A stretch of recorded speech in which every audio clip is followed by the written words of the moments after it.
कि शीशे का बदन था, पहाड़ों का सफर था। शीशे का बदन था, पहाड़ों का सफर था। आप सबके बीच जिंदा वापस आया हूं, आप सबके दुआओं का सफर।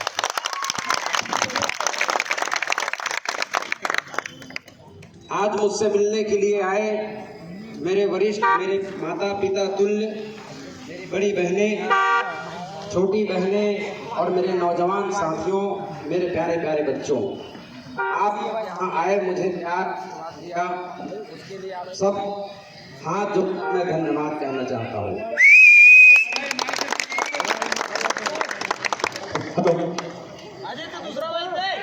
हेलो, बात बस इतनी थी कि हमारे स्वाभिमान को काट के फेंक दिया गया था। जिस जय स्तंभ के लिए सैकड़ों वर्ष हमारे पूर्वज लड़े, उस जय स्तंभ को काटा नहीं गया था, बल्कि हमारे सम्मान को काटा गया था। हमारे पास दो ही रास्ता था, या तो चुपचाप अन्याय को सह के हम अपने घर में बैठ जाते हैं, या अपने जान की बाजी लगाकर सरकार से लड़ते हैं। अगर हम अपने घर में बैठ जाते तो मैं दावे के संग कहता हूं कि आप लोगों का मस्तक जो आज ऊंचा हुआ है, वो मस्तक सदा दिन के लिए नीचे हो जाता।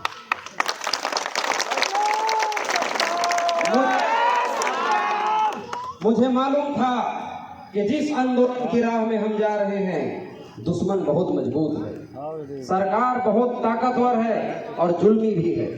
हमारे लोग गरीब हैं, बेबस हैं, कमजोर हैं। तब हमने सोचा कि न सर झुका के जियो, न मुंह छुपा के जियो। न सर झुका के जियो, न मुंह छुपा के जियो, इन सितमगरों की आंखों में आंखें मिलाकर जियो। हमने आंदोलन किया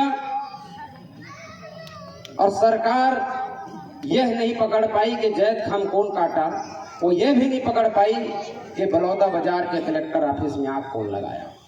अपनी नाकामी छुपाने के लिए पूरे छत्तीसगढ़ के नौजवानों को, जो बलौदा बाजार नहीं भी गया है उसको, जो अपने घर में बैठा है उसको, सबको पकड़ पकड़ के थाने में जानवरों से भी बदतर पीटा गया। हाथ पैर टूटते तक, सर फूटते तक, आंख फूटते तक पुलिस वालों ने मारा है। उन्होंने मुझ पर ऐसा मार मारा कि जैसे मर गया है समझ के मुझे छोड़े थे। वो आप सबके दुआ आशीर्वाद है कि मैं जिंदा हूं। और उसके बाद 8 महीने तक हमको जेल में बंद रखा। आज हम सब, कुछ साथी बाहर आए हैं, बाकी हमारे साथी अभी भी जेल में हैं, उनको हम निकालेंगे। लेकिन आज फिर से मैं कहना चाहता हूं कि हम इस सरकार के लाठी और जेल से डरने वाले नहीं हैं। मैं आज सबके ताकत से कह रहा हूं कि जब जब ये सरकार हमारे मान सम्मान से खिलवाड़ करने की कोशिश करेगी, तो इसी तरह करारा जवाब देना हमें आता है और हम देते थे।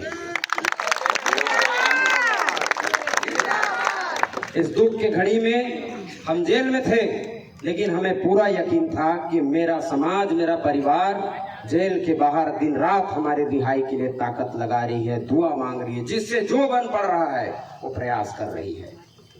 जब बलौदा बाजार से उनका मन नहीं भरा एक जेल में, उनको लगा जितेंद्र बंजारा बलौदा बाजार में भी रह के क्रांति की आग भड़का रहा है, मेरा दुर्ग जेल ट्रांसफर किए। बिना बताए रात को 11 बजे मुझे दुर्ग जेल ले गए। जब दुर्ग जेल में मैं गया तो हमारे समाज के 5 लोग वहां मिले।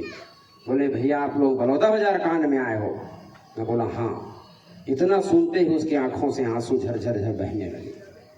उसी दिन मैं अपने साथियों को बताया कि इसके बहते हुए आंसू ने हमारे तमाम दुख तकलीफ को मिटा दिया है।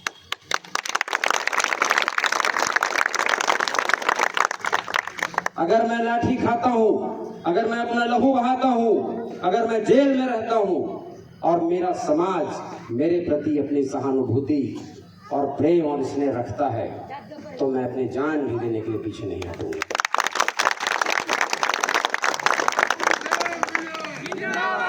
एक आदमी अकेले जेल नहीं जाता है। ऐसा नहीं है मैं जेल गया हूं तो मैं अकेले संघर्ष किया हूं। एक आदमी के साथ उसका पूरा परिवार, माता पिता भाई बहन, समाज के अन्य लोग जो परिवार की तरह हैं, सब के सब का योगदान होता है। हर आदमी अपने अपने स्तर पर प्रयास करता है।